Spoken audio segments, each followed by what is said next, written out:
Hi and welcome. This lesson is called Be, Do, Have. This lesson is going to help you rewire how you chase your future. What if you've been chasing growth in the completely wrong way?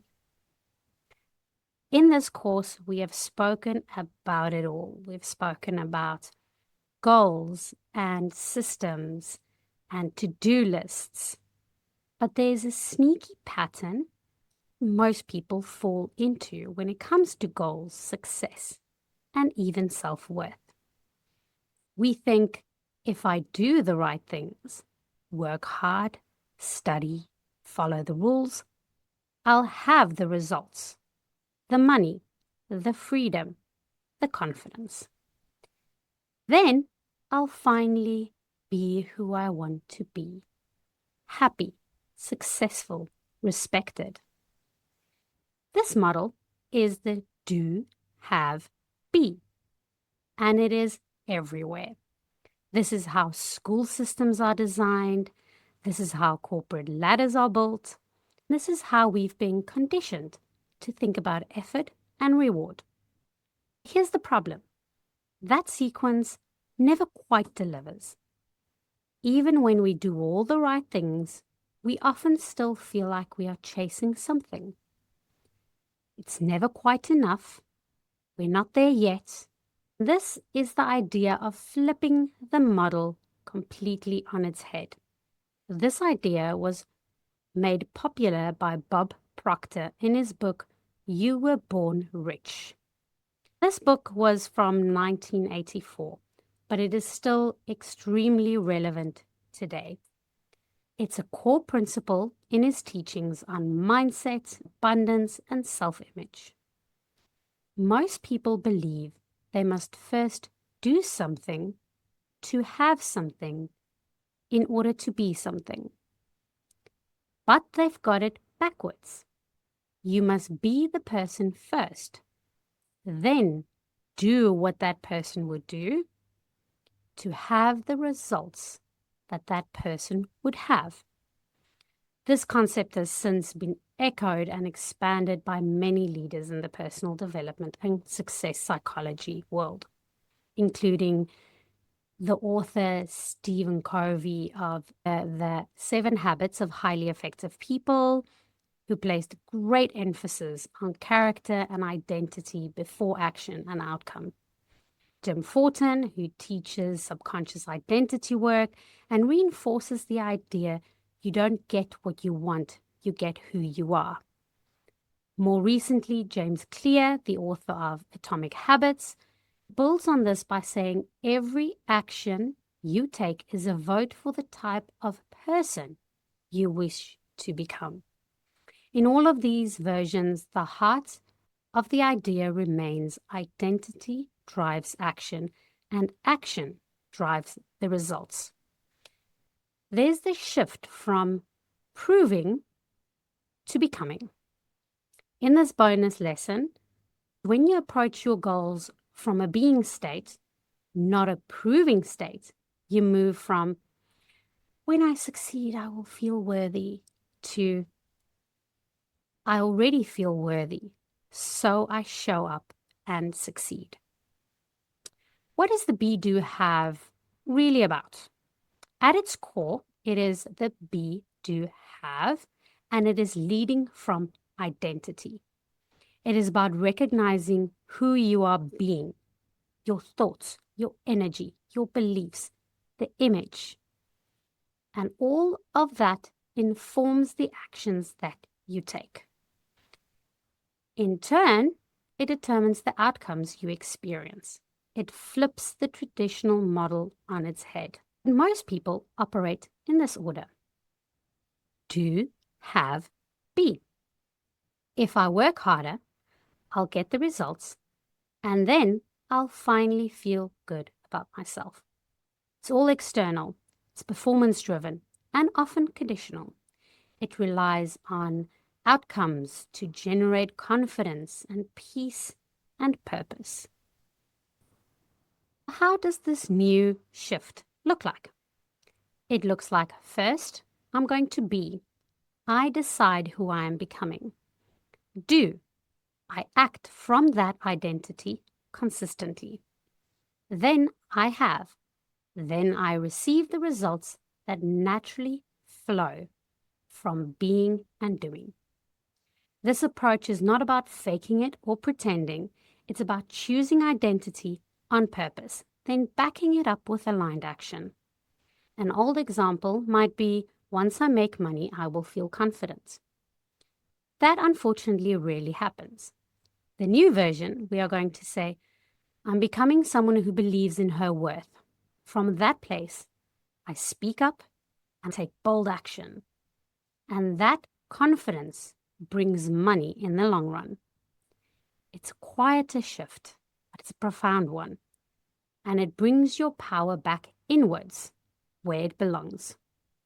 How do you spot when you're stuck in the do, have, be trap? You have to recognize the old pattern in the first step to moving beyond it. So here are some signs that may still be living rent-free in your head. You keep setting goals but feel stuck in self-doubt until you achieve them. You say things like, once I lose 50 pounds, I will be comfortable. I will feel ready. I will feel happy. You will delay important decisions because you're waiting to feel more prepared, waiting to feel ready, waiting to feel inspired. You look for permission, for praise, for proof before you take action.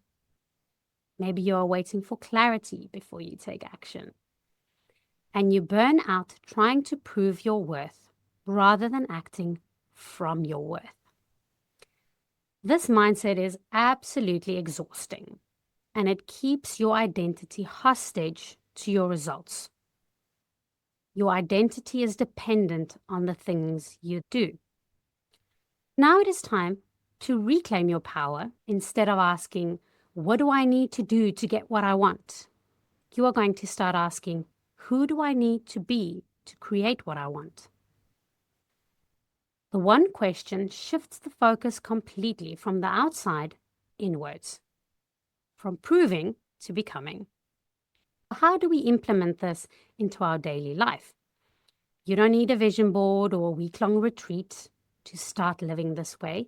You just need intention and the willingness to practice identity before the outcome.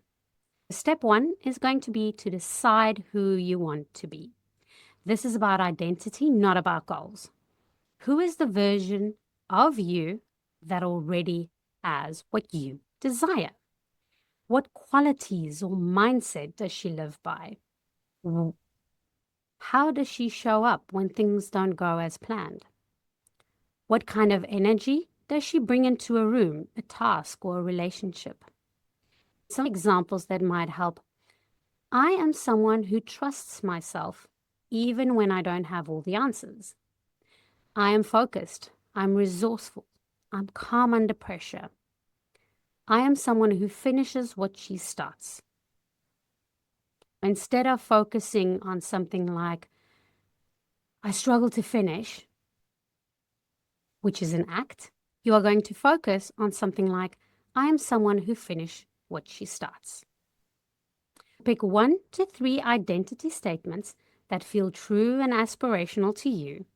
You are not faking it because it's already in you.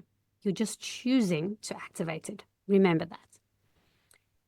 Step 2, I want you to align your actions with that identity. Act as if you are already that person. Don't wait to feel ready. Behave like her right now. Things you can ask yourself on a daily basis.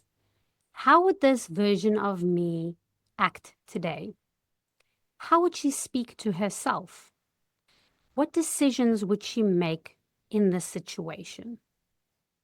An example might be, the confident version of me would submit the application even if it's not perfect. The grounded version of me would take a breath instead of spiraling. The creative version of me would start writing even if she's scared.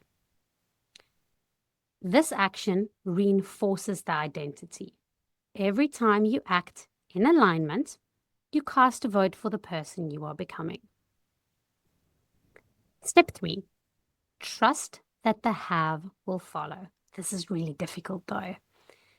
The have is often the slowest part, but if you're being and doing consistently, the results start to compound. What does this require? It requires faith in the process, grace in your timeline, and it requires consistency in your habits. Because that is the things the person who already has everything you want already does. They have faith that everything will come because they already have it. They will have grace in their timeline because it doesn't matter, it's on its way. They will have consistency in their habits because they are already getting it. You're not being this person to earn something. Remember that. You're being her because that's who you are now. Results are a byproduct, not a prerequisite. A daily practice can be something like an identity anchor. It can be a question like, who am I choosing to be today? What is one action that would align with that identity? And how can I remind myself of this in real time? And over time, this anchor will keep your energy focused on your growth identity. It will be identity-led and not results chasing. As a conclusion, you don't need to wait to be that person. You don't have to hustle your way into worthy. You don't need more proof to become who you are meant to be. It might be a simple change like changing the way you dress or changing the way you speak, changing the way you think to yourself, the phrases that you keep repeating internally. You need to remember that when you are being that person first, you naturally do the things that she would do. And then eventually you will have the life that they have. This isn't wishful thinking. This is real. This is lasting transformation. And this is how it happens, inside out. The next time you feel stuck, I want you to ask yourself, am I waiting to have more? Or am I willing to be more right now? Because the future version of you, they're not out there. They start here. They're already within you. Have a look at the worksheet, do the work, and I promise the external and internal rewards will follow.